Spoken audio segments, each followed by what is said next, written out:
Often our experience of emotion is very complex, and I think sometimes it's the complexity of our experience that makes it really hard or sometimes impossible to process and to integrate. So whether I'm engaging in my own processing or supporting a client through their processing, I'm always going to feel into when there's an experience of something along the lines of, I feel so much emotion but I can't put words to it, or I can't name it. Sometimes this does come from it's too overwhelming, or there's an element of dissociation going on, but sometimes it's actually this complexity issue. Sometimes we cannot name our emotion because there are multiple emotions going on at once. And certainly when it comes to trauma, this is really common. Trauma is complicated, especially when we're talking about relational or developmental trauma. So when we're going through a difficult experience, it's normal that we would have multiple emotions going on.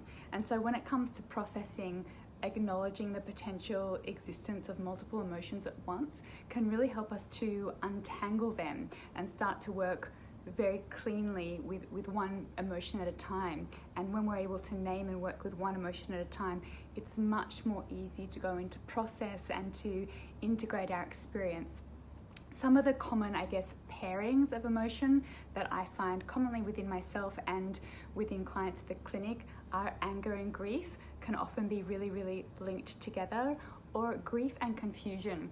And the confusion part is something that I think many of us don't tap into, but when we're talking about existential trauma, there is often this huge sense of confusion. The other emotion that commonly pairs with many emotions is fear. So when we are experiencing trauma and some level of disempowerment or oppression, there is always going to be this element of fear that is underpinning or underlying our experience.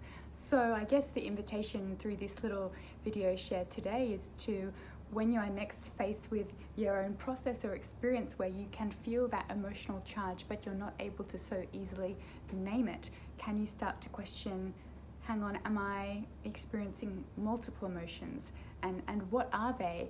And which one is most available for me to feel and process and integrate now? Let me know how you go.